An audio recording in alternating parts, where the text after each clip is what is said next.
علماء کرام، بزرگان دین اور عزیز جوانوں اور بچوں،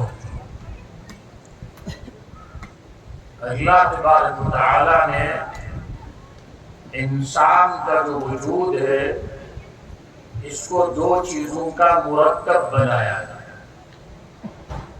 ایک یہ ظاہری جسم ہے جو انسان کو دکھائی دیتا ہے، یہ ظاہری سٹرکچر ہے، ظاہری ڈھانچہ ہے، اس کو ہر ایک دیکھ لیتا ہے۔ اللہ تبارک و تعالیٰ نے جب انسان کو بنانے کا فیصلہ کیا تو اللہ تبارک و تعالیٰ نے فرشتوں سے فرمایا وَإِذْ قَالَ رَبُّكَ لِلْمَلَائِكَةِ إِنِّي خَالِقٌ بَشَرًا مِّن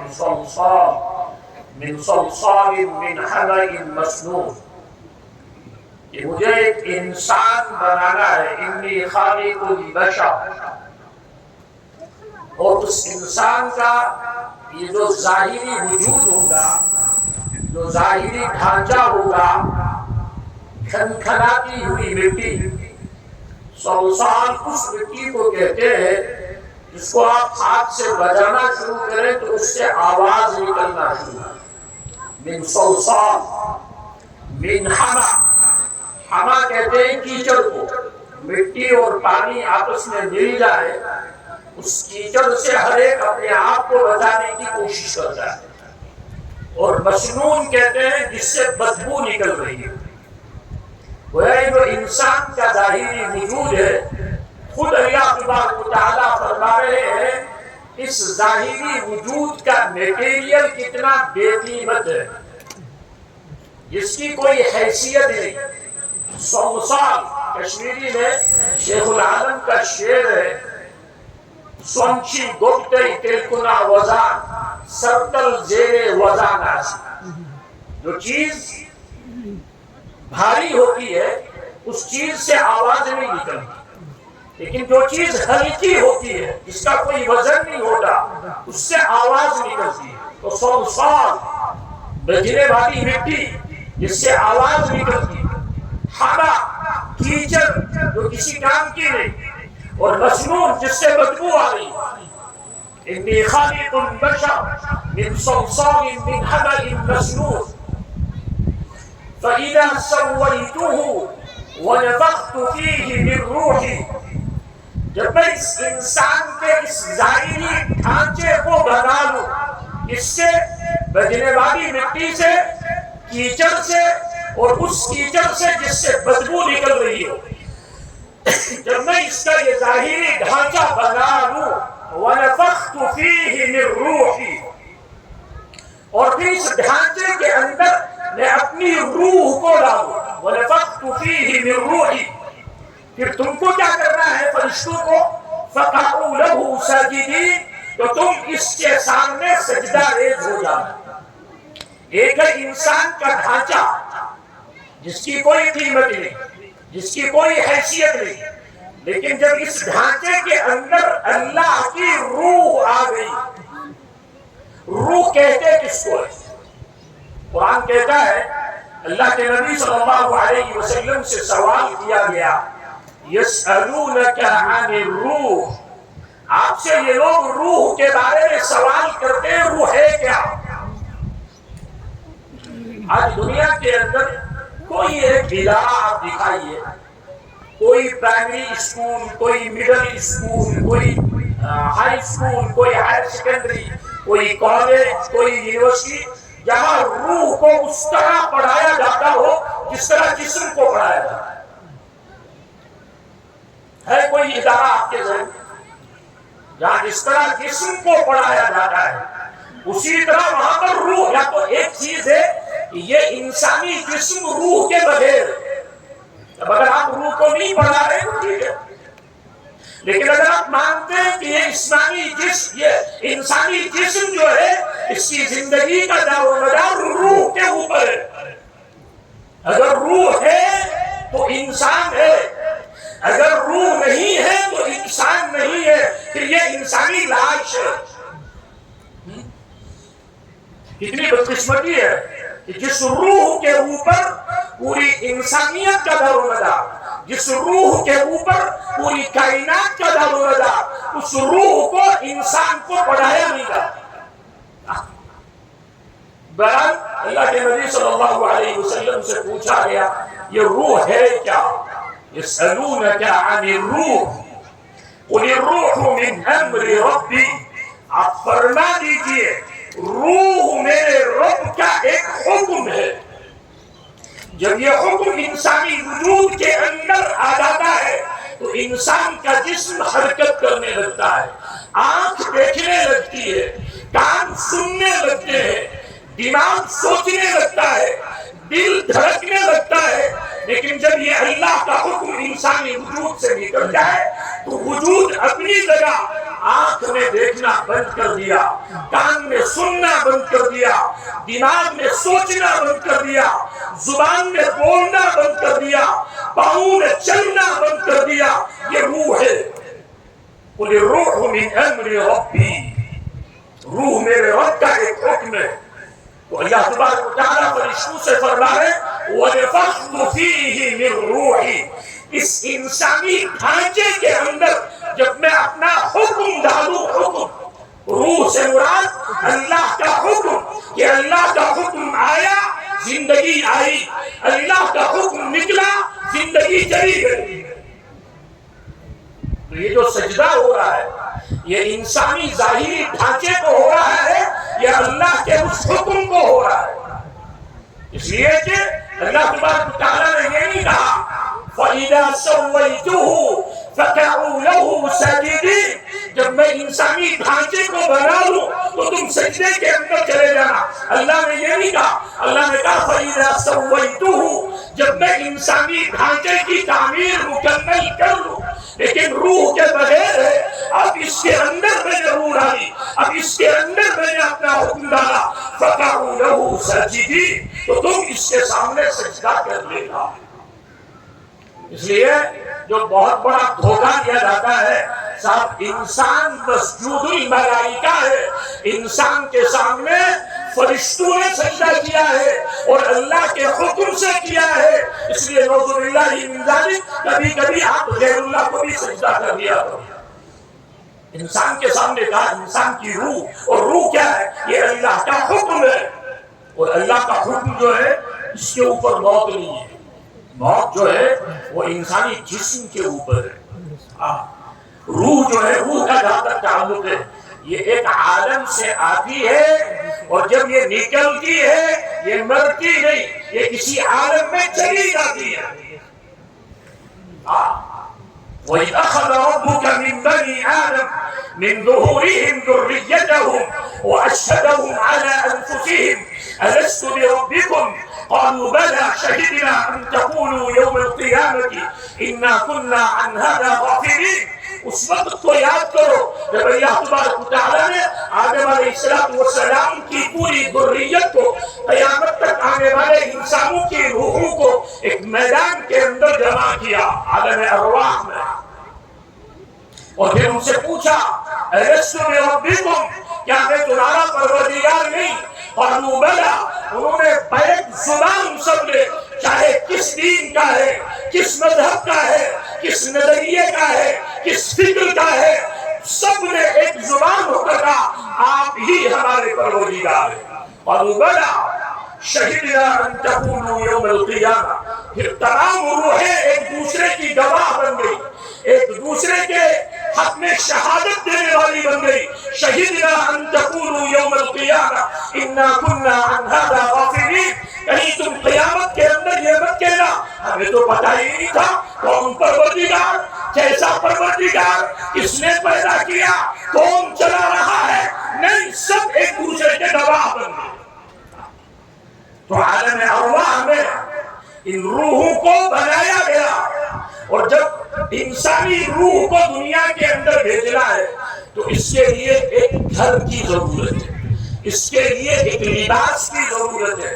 روح تو اللہ تبارک و تعالیٰ نے بنائی، اور یہ جو روح کے لیے گھر کو بنانا ہے، روح کے لیے لباس کو بنانا ہے، اس کی ذمہ داری اللہ تبارک و تعالیٰ نے ایک مرد اور ایک عورت کے اوپر ڈالی۔ نکاح کے خطبے کے اندر ہم روز یہ آیت سنتے ہیں یا ایھا الناس اتقوا ربکم الذی خلقکم من نفس واحدہ وخلق منها زوجها وبث منهما رجالا كثيرا ونساء. یہ دو، ایک مرد اور ایک عورت، ان کے ذریعے سے انسانوں کو ہم نے دنیا کے اندر ان کی نسل کو چلایا.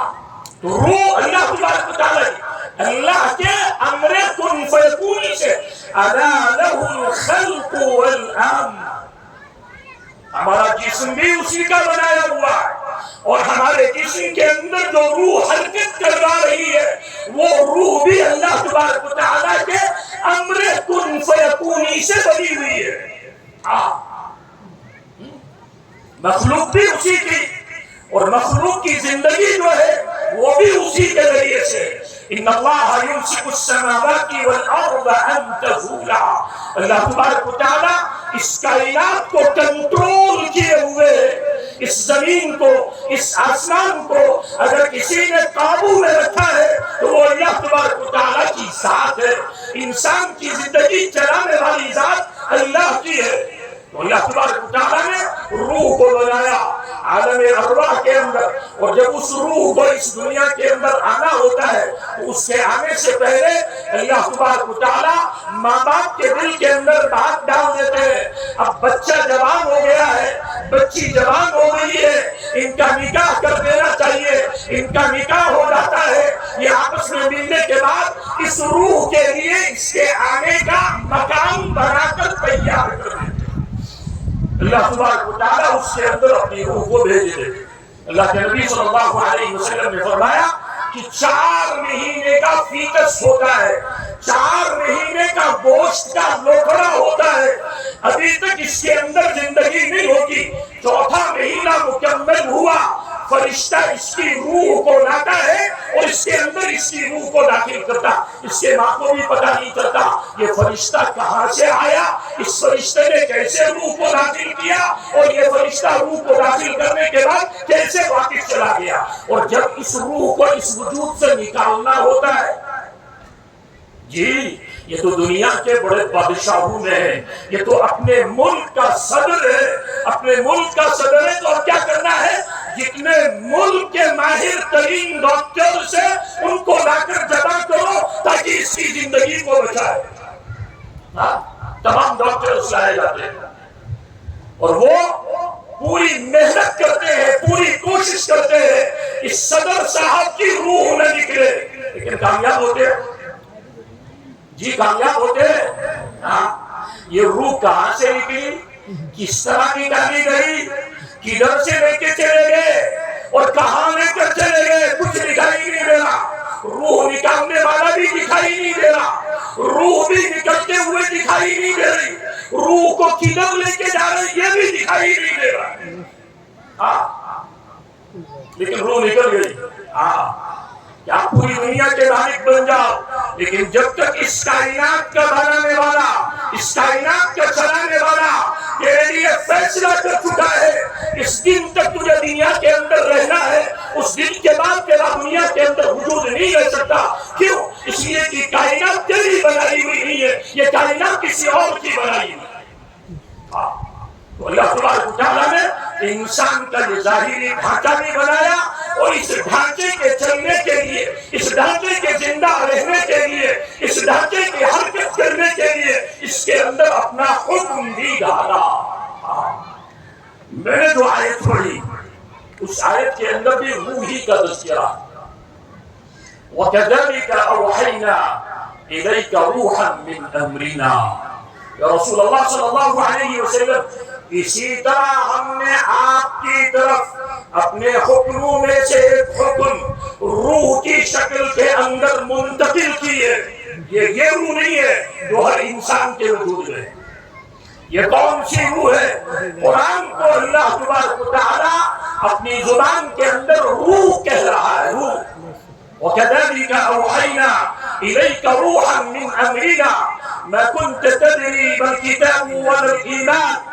اللہ تبارک و تعالیٰ اپنے نبی علیہ السلام سے فرمایا یہ جو قرآن روح کی شکل میں آپ کو دیا گیا ہے، اس روح کے ملنے سے پہلے مَا كُنْتَ تَدْرِي مَا الْكِتَابُ، کتاب کس چیز کا نام ہے یہ آپ کے علم میں نہیں تھا، ایمان کس کو کہتے ہیں یہ آپ کے علم میں نہیں تھا. ما كنت تدري ما الكتاب ولا الإيمان ولكن جعلناه نورا نهدي به من نشاء من عبادنا. لیکن ہم کیا کرتے ہیں جب کسی انسان کی رہنمائی کرنی ہوتی ہے، جب کسی انسان کی رہبری کرنی ہوتی ہے، جب کسی انسان کو منزل مقصود تک پہنچانا ہوتا ہے، جب کسی انسان کو گائیڈ کرنا ہوتا ہے، ہم اس کے دل کے اندر ایک نور کو داخل کر دیتے ہیں. جیسے ماں کے پیٹ کے اندر بچے کا یہ فیٹس ہے، 4 مہینے کا گوشت کا یہ لوتھڑا ہے، اس کے اندر روح کو داخل کر دیا. اسی طرح دل کے اندر اللہ تبارک و تعالیٰ ایک نور کو داخل کر دیتے ہیں. ما كنت تدري ما الكتاب ولا الإيمان ولكن جعلناه نورا نهدي به من نشاء من عبادنا. اس نور کے ذریعے سے، اس روشنی کے ذریعے سے جس اپنے بندے کی ہم رہبری کرنا چاہتے ہیں اس کی ہم رہنمائی کر دیتے ہیں. نورا نهدي به من نشاء من عبادنا. پھر اللہ کے نبی صلی اللہ علیہ وسلم کو فرمایا وَإِنَّكَ لَتَهْدِي إِلَى صِرَاطٍ مُسْتَقِيمٍ. آپ کا وجود، آپ کا دنیا میں تشریف لانا، آپ کا دنیا کے اندر اللہ تبارک و تعالیٰ کو بھیجنا وہ اس وجہ سے ہے آپ لوگوں کی، آپ قوموں کی، آپ امتوں کی، آپ ملکوں کے اندر بسنے والے انسانوں کی صحیح راستے کی طرف رہنمائی کریں گے. وَإِنَّكَ لَتَهْدِي إِلَى صِرَاطٍ مُسْتَقِيمٍ. حالانکہ ایک جگہ قرآن نے کہا إِنَّكَ لَا تَهْدِي مَنْ أَحْبَبْتَ وَلَكِنَّ اللَّهَ يَهْدِي مَنْ يَشَاءُ. اے میرے حبیب علیہ السلام، جس کو آپ ہدایت دینا چاہیں کوئی ضروری نہیں اس کو ہدایت مل ہی جائے. إِنَّكَ لَا تَهْدِي مَنْ أَحْبَبْتَ وَلَكِنَّ اللَّهَ يَهْدِي مَنْ يَشَاءُ. لیکن جس کو اللہ ہدایت دینا چاہے، جس کو اللہ منزل مقصود تک پہنچانا چاہے، اس کو منزل مقصود تک پہنچنے سے کوئی روک نہیں سکتا. لیکن یہاں پر قرآن کیا کہتا ہے وَإِنَّكَ لَتَهْدِي. اس میں تاکید در تاکید ہے، یقیناً، شورلی. اس میں کوئی شک نہیں. آپ ہدایت دیں گے، آپ رہنمائی کریں گے، آپ رہبری کریں گے. وَإِنَّكَ لَتَهْدِي إِلَى صِرَاطٍ مُسْتَقِيمٍ. تو اس آیت میں فرق کیا ہے؟ ایک کسان ہے، 100 کنال زمین ہے، لیکن اس زمین کی خبر گیری نہیں کرتا، اس کے اندر بیج نہیں ڈالتا. جب اس زمین کو اس نے کیا کہتے ہیں جوتا نہیں ہے، اس زمین کی اس نے خبرگیری نہیں کی، اس زمین کے اندر اس نے بیج نہیں ڈالا، اس زمین سے پودا نکلے گا؟ جی بولیے، اس زمین سے پودا نکلے گا؟ نہیں نکلے گا. لیکن ایک آدمی ہے، اس کے پاس 100 کنال نہیں، اس کے پاس 10 ہی کنال ہے، اس کے پاس 5 ہی کنال ہے، لیکن وہ روز جاتا ہے، اس کا پورا دن اپنی زمین پہ گزرتا ہے، وہ اس کو جوتتا ہے، وہ اس کو بیج ڈالتا ہے. بیج کے ڈالنے کے بعد اب امکان ہے اس بیج کا درخت بنے. امکان ہے کہ نہیں؟ یہ بھی ہو سکتا ہے یہ بیج زمین میں سڑ جائے، اس بیج کا کوئی پودا نہ نکلے، اس بیج کا کوئی درخت نہ نکلے. لیکن اس کا بھی امکان ہے کیونکہ اس نے محنت کی ہے، اس نے زمین کے اوپر زمین کے بارے میں غور و فکر سے کام لیا ہے. جب اس نے بیج ڈالا ہے تو ان بیجوں کو نکالنے والی ذات اللہ کی ہے. اسی طرح میرے بزرگوں اور دوستوں وَإِنَّكَ لَتَهْدِي إِلَى صِرَاطٍ مُسْتَقِيمٍ کہ اصل جو ہدایت دینے والی ذات وہ اللہ کی ہے. اللہ تبارک و تعالیٰ کسی انسان کے دل کے اندر ایمان کا بیج ڈال دیتے ہیں. اللہ تبارک و تعالیٰ کسی انسان کے دل کے اندر رہبری والا بیج ڈال دیتے ہیں، لیکن اس بیج کی پرورش کرنا، اس بیج کی سچائی کرنا، اس بیج کے بارے میں فکر مند ہونا، جب انسان اس کی فکر کرتا ہے تو پھر اللہ تبارک و تعالیٰ اس کی رہنمائی اور اس کو منزل مقصود تک پہنچنے کا اللہ تبارک و تعالیٰ انتظام کرتا. تو ابتدا میں دلوں کا پھیرنا، دلوں کو ہدایت کی طرف متوجہ کرنا، یہ اللہ تبارک و تعالیٰ کا کام ہے۔ لیکن بعد میں جب یہ انبیاء کرام علیہ السلام کی اتباع کرتے ہیں، جب یہ محمد مصطفیٰ صلی اللہ علیہ وسلم کی اطاعت کرتے ہیں، تو یہ جو نور کے ذریعے سے ان کے دل کو منور کیا گیا، روشن کیا گیا، یہ دل پورا کا پورا منور ہو جاتا ہے، یہ دل پورا کا پورا روشن ہو جاتا ہے۔ وَإِنَّكَ لَتَهْدِي إِلَىٰ صِرَاطٍ مُسْتَقِيمٍ۔ اسی طرح خالی نبی کے بارے میں نہیں، نبی کی امت کے بارے میں قرآن نے کہا وَمِمَّنْ خَلَقْنَا أُمَّةٌ يَهْدُونَ بِالْحَقِّ وَمِمَّنْ خَلَقْنَا أُمَّةٌ يَهْدُونَ بِالْحَقِّ۔ ہم نے جو انسان بنائے ہیں ان انسانوں میں سے کچھ امتیں ہیں جو لوگوں کو صحیح راستے کی طرف رہنمائی کریں۔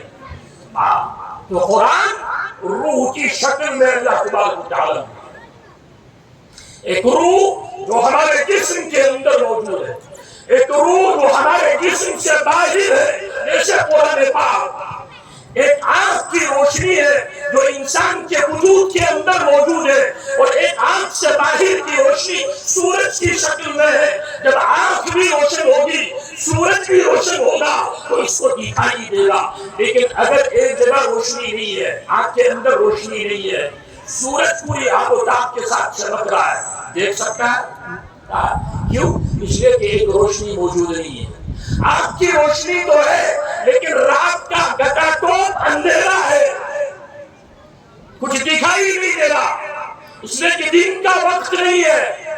تو آنکھ تو اس کے پاس موجود ہے لیکن باہر کے اندھیرے کے نتیجے میں یہ چل نہیں سکتا۔ تو گویا دیکھنے کے لیے اندر کی روشنی کا ہونا اور دیکھنے کے لیے باہر کی روشنی کا ہونا، اندر جو تمہارے پاس روح ہے یہ بھی موجود ہو، اور باہر جو تم کو روح دی گئی ہے تاکہ تم دیکھ سکو جو قرآن کی شکل میں ہے۔ وَكَذَلِكَ أَوْحَيْنَا إِلَيْكَ رُوحًا مِّنْ أَمْرِنَا، کہ اسی طرح ہم نے قرآن کو روح کی شکل میں آپ کی طرف منتقل کیا ہے، آپ کی طرف منتقل کیا ہے۔ کیوں؟ جس طرح یہ سورج چمکتا ہوا ہے، سورج کی روشنی قرآن کی روشنی کے سامنے بھاند ہے، سورج کی تنازت، سورج کی گرمی قرآن کی گرمی کے سامنے کوئی حیثیت نہیں رکھتی۔ لیکن جو قرآن پڑھنے کے لیے تیار ہی نہ ہو، ایک آدمی نے اپنی آنکھیں بند کر لی ہے اور وہ یہ کہتا ہے کہ مجھے کہ سورج تو دکھائی نہیں دیتا۔ یہ آپ اپنی آنکھ کو کھولو تو سورج دکھائی دے گا، سورج کیا یہ کائنات دکھائی دے گی، لیکن وہ اپنی آنکھ کھولنے کے لیے تیار نہیں۔ وہی حال ہم مسلمانوں کا ہے کہ ہم قرآن کھولنے کے لیے تیار نہیں۔ قرآن پڑھان کنو مودو، قرآن پڑھان زد کے سرودو کہ وہ قرآن یبو شبروز ودو ودان ودان وہ ارجن سور، قرآن پران کتبے نمرود، قرآن پران دود منصور۔ کیا ہوا؟ کیوں جل گیا؟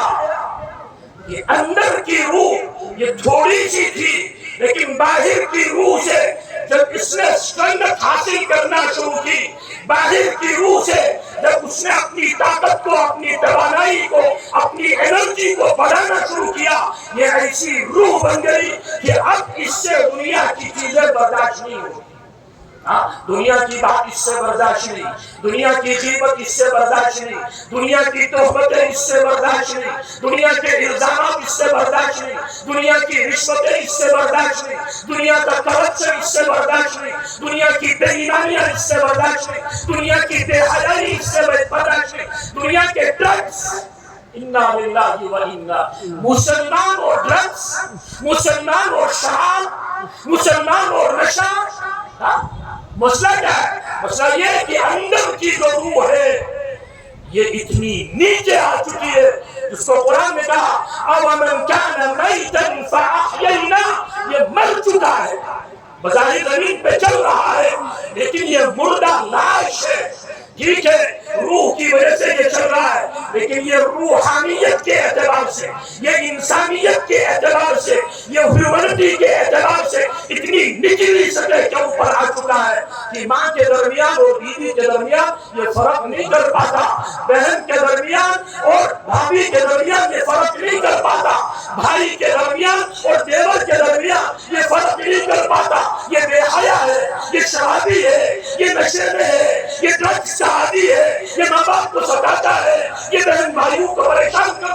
یہ رشتہ داروں کو پریشان کرتا ہے.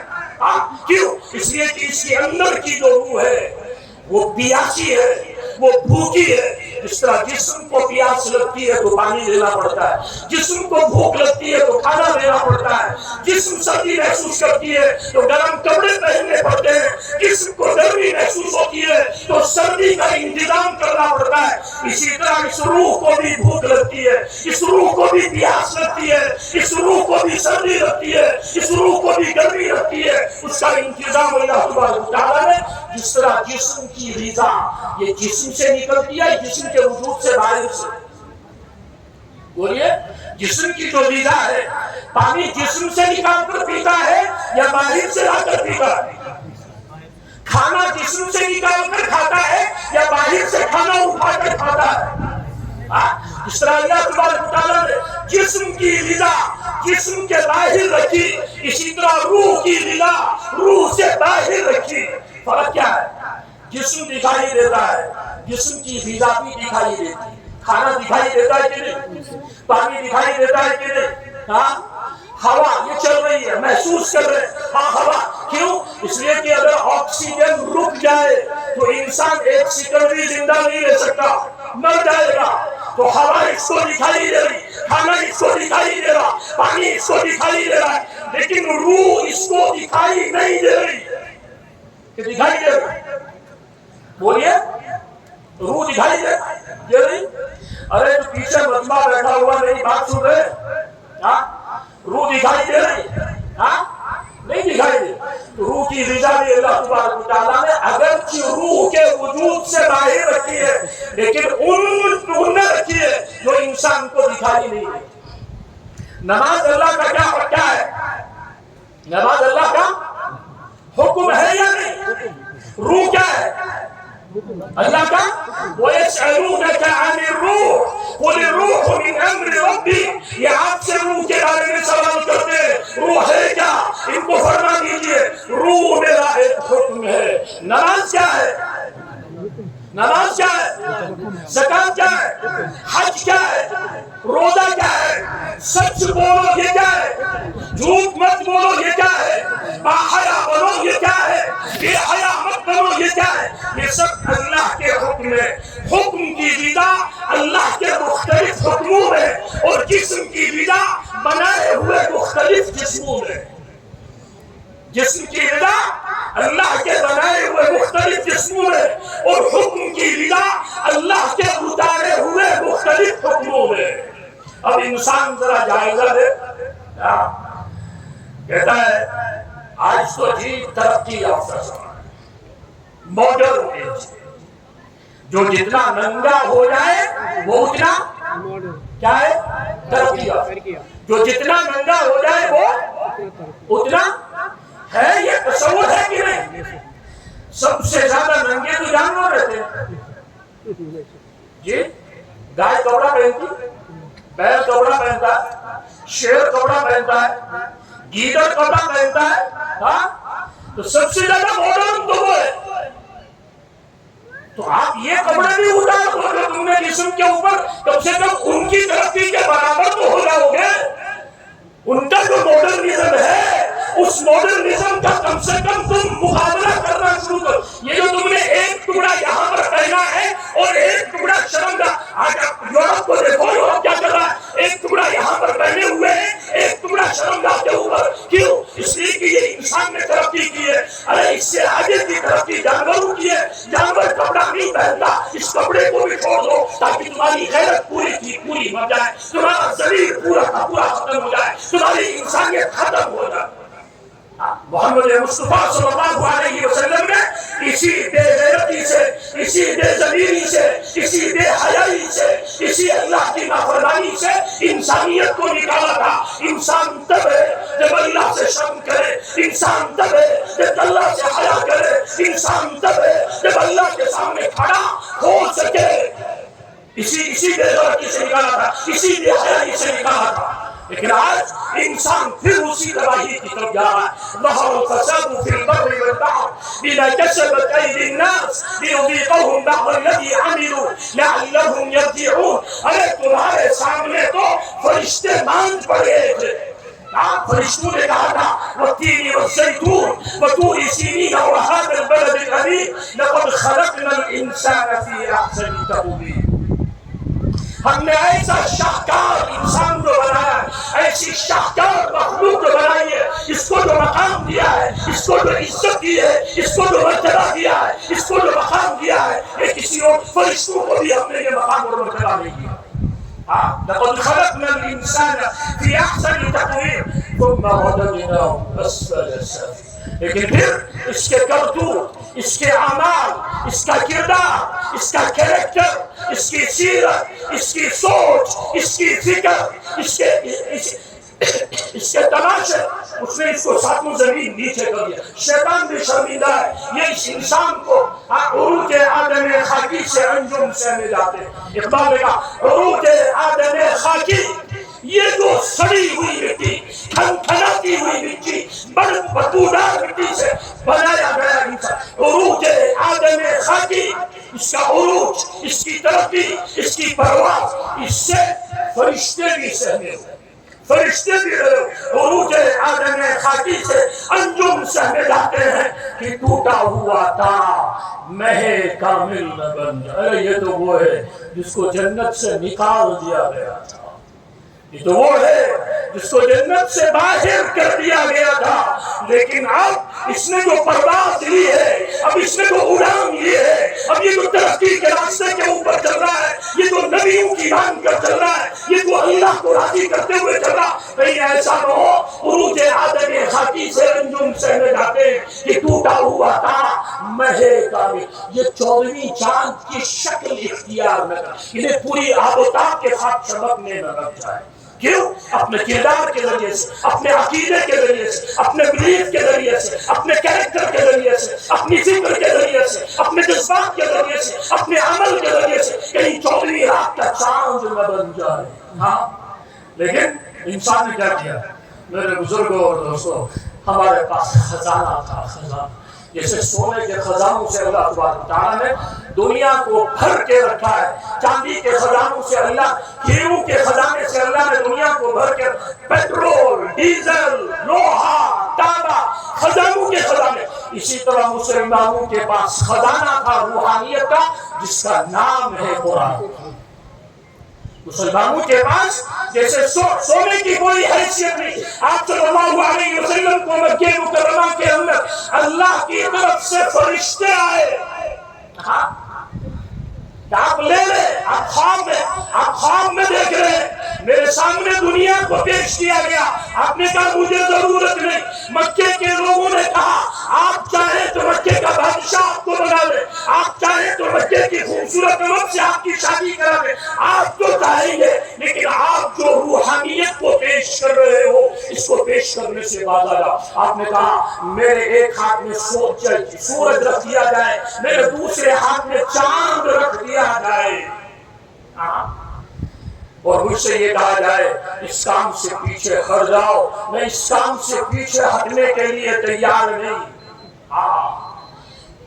احد کا پہاڑ، صفا کا پہاڑ سونے کا بنا دیں گے. اب کہنے میں مجھے نہیں ضرورت ہے. روحانیت کے سامنے اس سونے کی کوئی قیمت نہیں، اس چاندی کی کوئی قیمت نہیں، اس دنیا کی کوئی قیمت نہیں. آپ نے بتایا اگر اس دنیا کی قیمت اللہ کے یہاں مچھر کے پر کے برابر ہوگی، اللہ تبارک و تعالیٰ جو اللہ کو مانگتا نہیں ہے، اللہ اس کو اس دنیا کے اندر ایک گھونٹ پانی بھی پینے نہیں دیتا. اگر مچھر کے پر کے برابر اس دنیا کی، تو مسلمانوں کے پاس روحانیت کا خزانہ تھا قرآن. وَكَذَلِكَ أَوْحَيْنَا إِلَيْكَ رُوحًا مِّنْ أَمْرِنَا وَيُنَزِّلُ الْمَلَائِكَةَ بِالرُّوحِ مِنْ أَمْرِهِ عَلَى مَنْ يَشَاءُ مِنْ عِبَادِهِ أَنْ أَنذِرُوا أَنَّهُ لَا إِلَهَ إِلَّا أَنَا فَاتَّقُونِ وَيُنَزِّلُ الْمَلَائِكَةَ بِالرُّوحِ. جبرائیل علیہ السلام کی پوری ٹیم ہے فرشتوں جو قرآن کو لے کر آ رہے ہیں، اور کتنی دور سے لے کے آ رہے ہیں. اللہ نے کہا کل قیامت کے دن جب فرشتے اللہ کے دربار کے اندر چڑھنا چاہیں زمین سے اوپر، ان کو 50,000 سال کا ٹائم لگے گا. تعرج الملائكة والروح إليه في يوم كان مقداره 50,000 سنة. 50,000 زمین سے اللہ کے دربار تک کا جو فاصلہ ہے یہ فرشتوں کی سپیڈ ہے، فرشتوں کی، ہماری آپ کی سپیڈ نہیں، فرشتوں کی سپیڈ اللہ تعالیٰ. تو اللہ تبارک تعالیٰ کے دربار سے یہ قرآن کو لے ينزل الملائکہ بالروح، روح سے مراد قرآن، فرشتوں کے ذریعے سے وہ قرآن کو نازل کرتا ہے. ينزل الملائکۃ بالروح من امرہ، اپنے حکم سے. یہ نہیں کہ کسی کے کہنے، اللہ کا اپنا حکم ہوتا ہے، فرشتوں کو حکم دیا جاتا ہے قرآن کو لے کر جاؤ، اور کن کے پاس لے کر جانا ہے؟ جن بندے کے بارے میں میں کہوں اس بندے کے پاس قرآن کو لے کر جاؤ. ينزل الملائکۃ بالروح من امرہ علی من یشاء من عبادہ، اس لیے لے کر ان انذروا انہ لا الہ الا انا فاتقون. ان تک یہ بات پہنچاؤ، میرے ساتھ جڑ جاؤ گے کامیاب ہو جاؤ گے، مجھ سے کٹ کر زندگی بسر کرو گے تباہ و برباد ہو جاؤ گے. ان انذروا انہ لا الہ الا انا، میرے علاوہ کسی کے پاس کوئی طاقت نہیں، کوئی قدرت نہیں، کوئی اس کا مرتبہ اور برباد. میرے ساتھ اپنے کنیکشن کو اسٹرانگ کرو. اور وہ کیسے ہوگا؟ وہ روح کی فکر کرنے سے ہوگا، وہ جسمانی اعتبار سے طاقت مند بننے سے نہیں ہوگا. آپ جسم کو اچھی وزن خود کھاؤ، اس سے کیا ہوگا؟ تو جب روح نکلی، ابھی میں نے عرض کیا کہ بادشاہ سلامت تھے، انہوں نے تمام ماہر ترین ڈاکٹروں کو بلایا تھا میری روح کو نکلنے مت دینا، لیکن وہ سب کے سب ناکام ہو گئے. اب جب روح نکلی، اب سب کیا کہتے ہیں؟ اس کی ماں بھی کہتی، اس کا باپ بھی کہتا، اس کا بیٹا بھی کہتا، اس کی بیوی بھی کہتی، اس کے بچے بھی کہتے، اس کے رشتہ دار بھی کہتے، اس کے پاس پڑوس میں اس کو جلدی سے لے کر جاؤ. کیوں جلدی کرنی ہے؟ اب اس کے اندر سے بدبو شروع ہو جائے.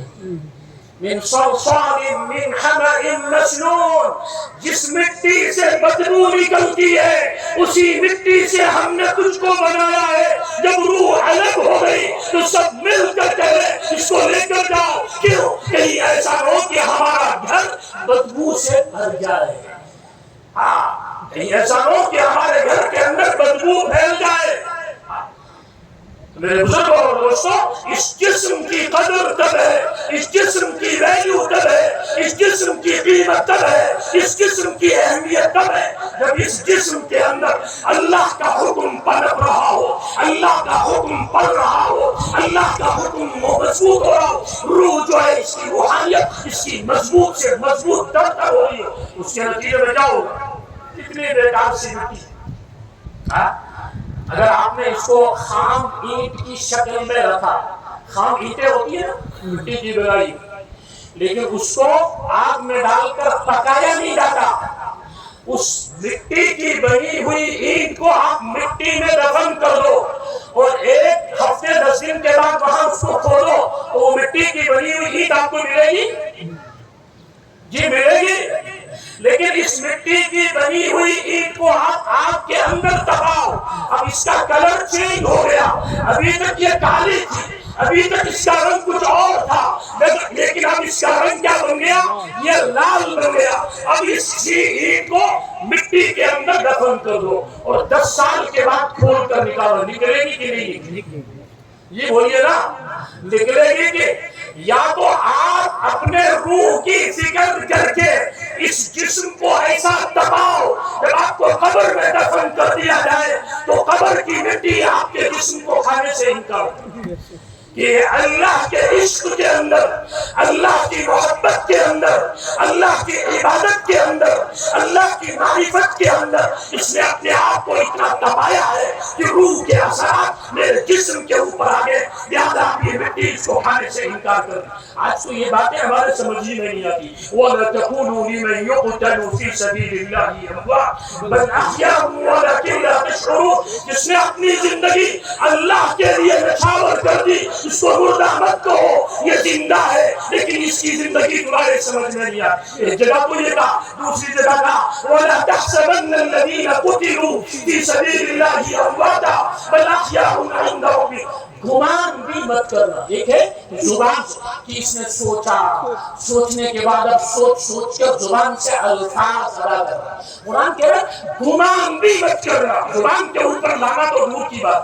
وَلَا تَحْسَبَنَّ الَّذِينَ قُتِلُوا فِي سَبِيلِ اللَّهِ أَمْوَاتًا، جنہوں نے اپنے آپ کو اللہ کے حق میں نچھاور کر کے اپنے کو ختم کر کے دکھا دیا، ان کو مردہ مت کہنا، ان کے بارے میں یہ مت سوچنا کہ یہ مر چکا ہے۔ وَلَا تَحْسَبَنَّ الَّذِينَ قُتِلُوا فِي سَبِيلِ اللَّهِ أَمْوَاتًا بَلْ أَحْيَاءٌ، یہ زندہ عند ربهم يرزقون، ان کا پروردگار ان کو کھلا پلا، ان کا پروردگار ان کو کھلا پلا، عند ربهم يرزقون فرحين بما آتاهم الله من فضله، یہ خوش ہے اللہ نے جو ان کا اعزاز کیا، اللہ نے جو ان کو عزت دی، اللہ نے ان کو مقام اور فرحين بما آتاهم الله من فضله، اس میں خوش ہے۔ یہ اللہ کہہ رہا ہے، یہ کوئی انسان نہیں کہہ رہا، اللہ نے اپنی کتاب کے اندر فرما کے رکھا ہے۔ لیکن آج مسلمانوں کے سمجھ میں یہ باتیں نہیں آتی، تو بیچارہ غیر مسلم اس سے سمجھ میں کیا آئے گا؟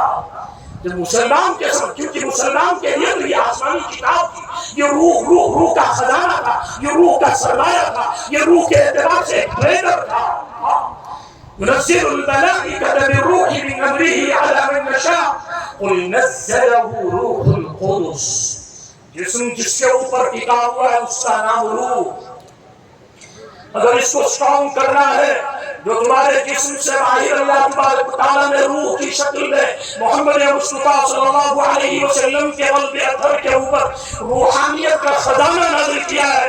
وَإِنَّهُ لَتَنزِيلُ رَبِّ الْعَالَمِينَ نَزَلَ بِهِ الرُّوحُ الْأَمِينُ عَلَىٰ قَلْبِكَ لِتَكُونَ مِنَ الْمُنذِرِينَ، یہ قرآن کیا ہے؟ یہ رب العالمین کی نازل کی ہوئی کتاب ہے۔ وَإِنَّهُ لَتَنزِيلُ رَبِّ الْعَالَمِينَ نَزَلَ بِهِ الرُّوحُ، یہ روح لے کر کون آیا؟ جس کا قرآنی نام ہی روح ہے۔ جبرائیل کا قرآنی نام کیا ہے؟ تنزل الملائکۃ والروح، کہ فرشتے اترتے ہیں شب قدر میں۔ تنزل الملائکۃ والروح، کس کے ساتھ اترتے ہیں؟ روح کے ساتھ۔ روح سے مراد کون ہے؟ جبرائیل علیہ السلام۔ اللہ تعالیٰ جبرائیل کا نام نہیں لے رہے، اللہ تبارک و تعالیٰ روح کا نام لے رہے کہ جبرائیل علیہ السلام کو جو وجود ہے، اس کے وجود میں تمہارے وجود میں کوئی چیز سملر نہیں ہے۔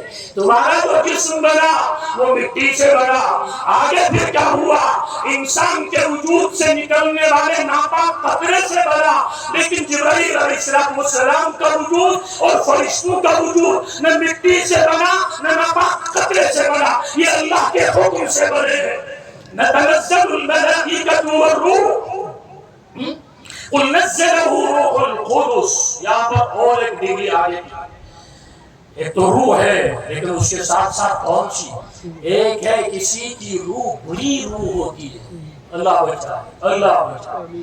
جب انسان کے اوپر حیوانیت کا غلبہ ہو جاتا ہے، جب انسان کے اوپر خواہشات اور نفسانیت کا غلبہ ہو جاتا ہے، یہ اپنی روح کو بری روح بناتا ہے۔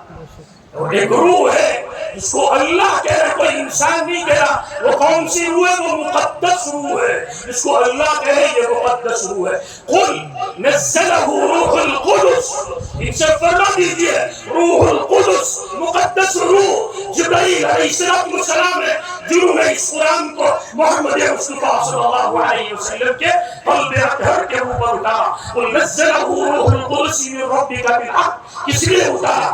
لیثبت الذین آمنوا، تاکہ ایمان والوں کے قدموں کو وہ جمائے، ایمان والوں کو پابندی سے اعمال کرنے والے بنائے۔ لیثبت الذین آمنوا، ایمان والوں کے قدم ان کے نفس کے خلاف، ان کی حیوانیت کے خلاف، ان کی بے دینی کے خلاف، ان کے برے ماحول کے خلاف یہ اکھڑنے آئے، یہ جما دیے جائیں۔ لیکن جو قرآن پڑھنے کے لیے تیار ہی نہیں، اس کو کیا پتا قرآن میں کیا؟ جو قرآن پڑھنے کے لیے آج تو اللہ معاف کرے، قرآن کیا ہے؟ قرآن ایک تعویذ کی کتاب ہے۔ گائے دودھ نہیں دے رہی، امام صاحب کے پاس جا کر تعویذ لے کر آؤ، بعد میں اس سال پھل نہیں دیا، فلاں درخت اس کے اوپر تو بالکل ہی پھل نہیں آیا. اور ایسا نہیں کہ پانی کی سینچائی نہیں کی، اس کو کھاد نہیں ڈالی، اس کی وقت کے اوپر شاخ تراشی سب کچھ کیا، اس کی دوا پاشی بھی کی، لیکن اس کے باوجود اس کے اوپر اب کیا کرنا ہے؟ امام صاحب کے پاس جاؤ ایک تعبیر. میں یہ نہیں کہتا قرآن ان برکتوں سے خالی ہے، قرآن کے اندر یہ بھی برکتیں ہیں، لیکن میرے بزرگوں اور دوستوں قرآن اصل میں اس کے لیے نہیں آیا تھا. قرآن آیا تھا اپنے ایمان کو بنانے کے لیے، اپنے عمل کو بنانے کے لیے، اپنے ویژن کو بنانے کے لیے، اپنی فکر کو بنانے کے لیے، اپنے جذبات کو بنانے کے لیے، لیکن اس سے تو ہم نے اپنے آپ کو فارغ کر دیا.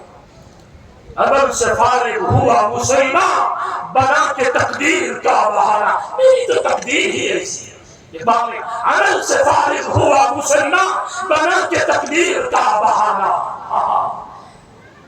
جب کاروبار میں گھاٹا ہوتا ہے، جناب 10 لاکھ قرض لیے تھے، 10 لاکھ بھی ڈوبے اور مزید قرضہ چڑھ گیا، اب کیا کروں گا؟ تو مایوس ہو کر نہیں بیٹھتا، پھر گھوڑا ہوتا ہے، پھر کوشش کرتا ہے، پھر 10 لاکھ کو اٹھاتا ہے، پھر جو قرضہ چڑھا تھا اس کو بھی اٹھاتا ہے، پھر محنت کرتے کرتے پھر علاقے کا بڑا آدمی بن جاتا. وہاں تقدیر کو بیچ میں نہیں لاتا. جناب میری تو قسمت ٹوٹی ہے، لیکن جب ایمان کا معاملہ آئے گا، جب دین کا معاملہ آئے گا، جب آخرت کا معاملہ آئے گا، جب اللہ کے تعلق کا معاملہ آئے گا، وہاں پر کیا کرے گا؟ تقدیر ہی ایسی، تقدیر ایسی نہیں. تقدیر کے پابند نباتا کو جمالا کتاب میں کہا تقدیر کے پابند یہ درخت ہے، یہ پہاڑ ہے، یہ پتھر ہے، یہ نہریں ہے، یہ دریا ہے. تقدیر کے پابند نباتا کو جمالا مومن فقط، وہ مومن فقط احکام الہی کا ہے پابند، اور ایمان والا یہ صرف اللہ کے حکموں کا پابند ہوتا ہے. یہ تقدیر کا بہانہ نہیں بناتا. یہ تقدیر کا بہانہ نہیں بناتا. قُلْ نَزَّلَهُ رُوحُ الْقُدُسِ مِنْ رَبِّكَ بِالْحَقِّ لِيُثَبِّتَ الَّذِينَ آمَنُوا وَهُدًى. قرآن کیا ہے؟ یہ ہدایت نامہ ہے، یہ گائیڈ بک ہے، یہ رہبری کی کتاب ہے، یہ منزل مقصود تک پہنچا کر دم لیتی ہے. وَهُدًى وَبُشْرَىٰ لِلْمُؤْمِنِينَ. ایمان والوں کے لیے اس کے اندر خوشخبریاں ہیں، اس کے اندر بشارتیں ہیں، اس کے اندر اچھی اچھی خبریں ہیں، لیکن ان کے لیے وہ پڑھے جب پڑھنے کے لیے تیار ہی نہیں. اس میں میرے بزرگوں اور دوستوں جو جسم جس کے اوپر ٹکا ہوا ہے اس کا نام روح، اور جس سے آپ کو مدد ملی ہے وہ قرآن کی شکل میں روحانیت کا ایک بحر ذخار ہے. مجدد الفسانی رحمۃ اللہ علیہ کا ابھی میرے ان بھائی نے نام لیا. مجدد الفسانی رحمۃ اللہ علیہ کے بارے میں آتا ہے اور کس عالم میں وہ رہے ہوں گے. دنیا کے اندر ریسلرز ہوتے ہیں نا، پہلوان. ایک پہلوان دوسرے پہلوان کو پچھاڑتا ہے. کیوں؟ اس لیے کہ اس کے پاس جسمانی اعتبار سے اتنی طاقت اور قوت ہے، وہ اتنے داؤ پیچ جانتا ہے کہ دوسرے ماہر ترین پہلوان کو ریسلر کو وہ زمین پہ پٹک کے رکھ دیتا ہے. اسی طرح روحانیت کے میدان کے اندر محمد مصطفیٰ صلی اللہ علیہ وسلم کی جن کو قربت نصیب ہے، جن کو اطاعت نصیب ہے، کیا کہا جائے، کیسے کہا جائے. شاہ ولی اللہ دہلوی رحمۃ اللہ علیہ، میں ان کو اس لیے کوٹ کر رہا ہوں کہ شاہ صاحب کے بغیر بر صغیر ہند و پاک جو ہے، یہاں کا کوئی بھی طبقہ، کوئی بھی سیکٹ، کوئی بھی جماعت، کوئی بھی فرقہ حدیث کے ساتھ اپنے آپ کو جوڑ نہیں سکتی. حدیث کا علم اگر دوبارہ ہندوستان کے اندر آیا ہے وہ شاہ ولی اللہ دہلوی رحمۃ اللہ علیہ نے آیا. وہ کوئی بھی طبقہ ہو مسلمان کا. وہ شاہ صاحب کہتے ہیں میں نے بیداری کے عالم میں اللہ کے نبی صلی اللہ علیہ وسلم سے حدیثیں پڑھی ہیں. یہ 300 سال پرانا ہوا.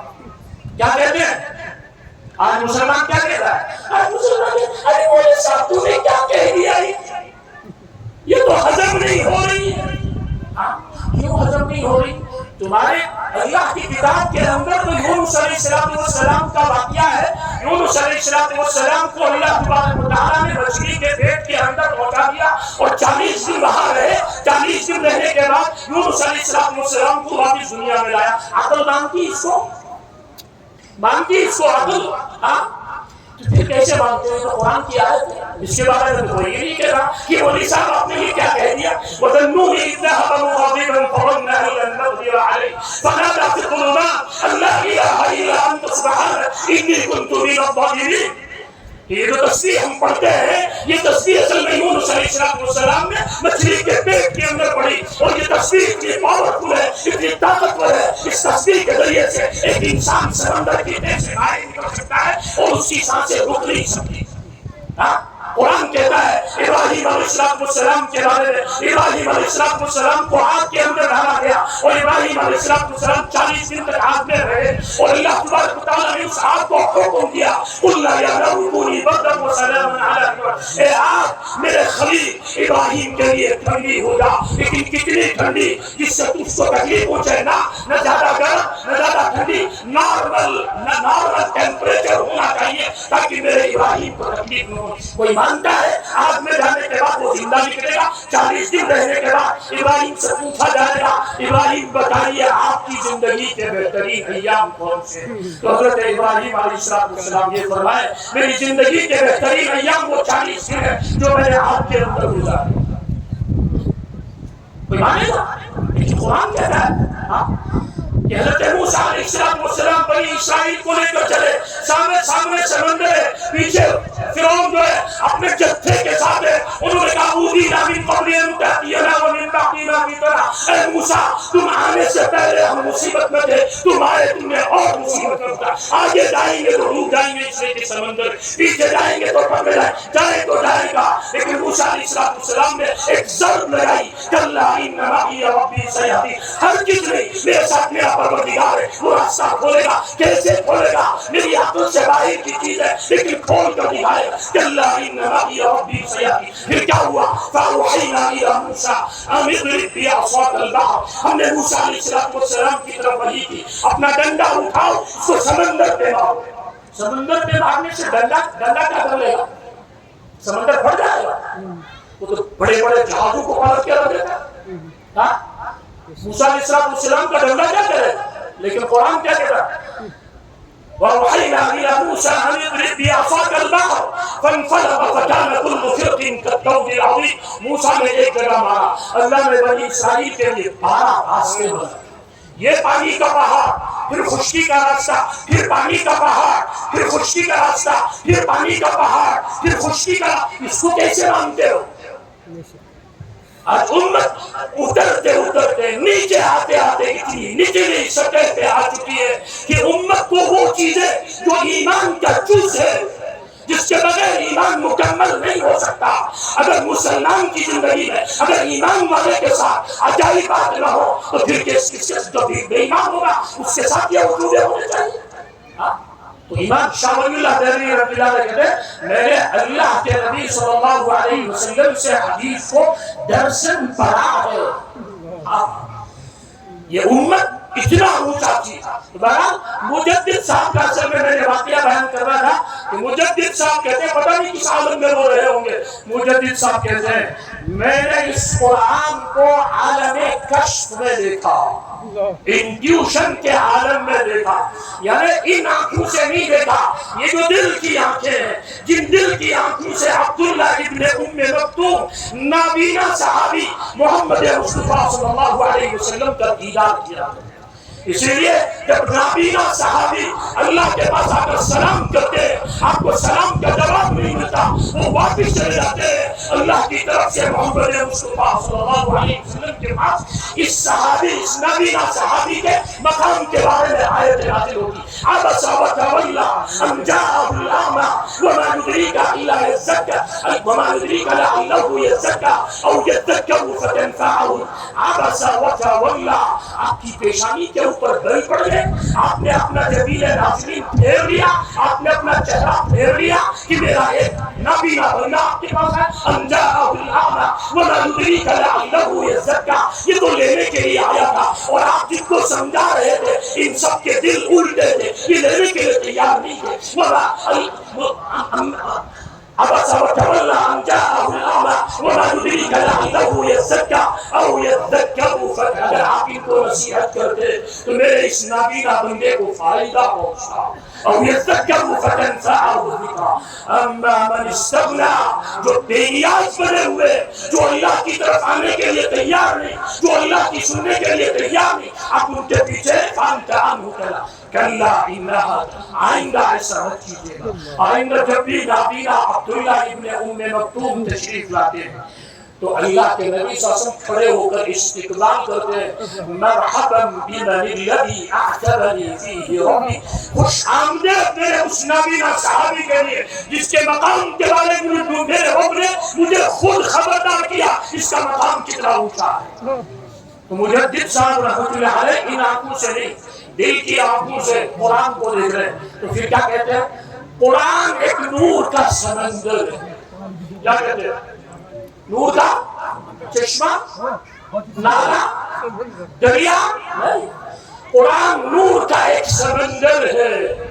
جب میں نے عالم کشف کے اندر قرآن کو دیکھا، ایک ایک قرآن کی آیت نور کے سمندر کے برابر، لیکن میرے بزرگوں اور دوستوں، جس قوم کے پاس، جن لوگوں کے پاس، جس امت کے گھروں کے اندر یہ قرآن ہے، اس امت کا حال کیا ہے؟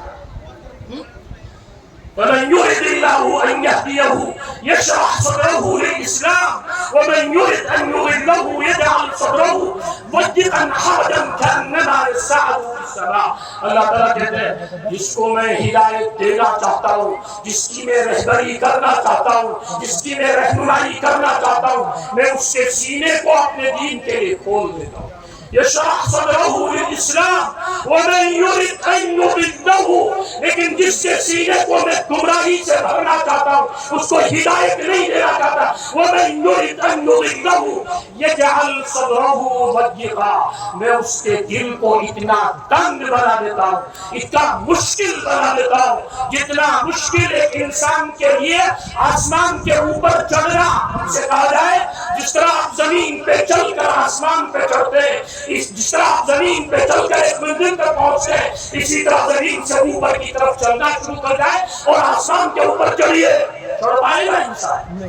اللہ تعالیٰ کہتے ہیں کہ جس کے دل کو میں گمراہ کرنا چاہتا ہوں، اس کو ہدایت نہیں دینا چاہتا، اس کو دین کے اوپر چلنا اتنا ہی مشکل لگتا ہے جتنا ایک شخص کو زمین سے آسمان کے اوپر چڑھنا مشکل ہے۔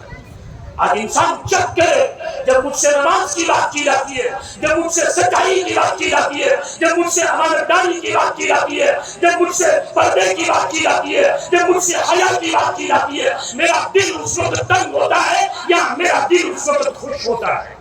انسان چک کرے، یہ علامت ہے، اگر خوش ہو رہا ہے گویا یہ ہدایت کی طرف بڑھ رہا ہے، اور اگر خدا نہ خاصا خوش نہیں ہو رہا بلکہ اس کو اس سے رنج ہو رہا ہے، یہ کیوں بار بار کہتے ہیں؟ اس کا مطلب ہے کہ دل کی خبر لینے کی ضرورت ہے، اس کے بارے میں سنجیدہ ہونے کی ضرورت ہے۔ اللہ تعالیٰ بچائے، اللہ تعالیٰ نے جو ایمان دیا ہوا، اللہ کے نبی صلی اللہ علیہ وسلم نے فرمایا سرسوں کے دانے کے برابر اگر ایمان لے کر آیا ایک نہ ایک دن جنت میں چلا جائے گا، لیکن کہیں ایسا نہ ہو کہ موت سے پہلے یہ سرسوں کے دانے کے برابر جو ایمان بچا ہوا ہے یہ بھی ہمارے ہاتھ سے کہیں نکل نہیں جائے۔ اس لیے میرے بزرگوں اور دوستوں، یہ جو قرآن پاک کی ادارے ہیں، حدیث پاک کی نسبت سے ادارے ہیں، میرے بزرگوں اور دوستوں، دنیا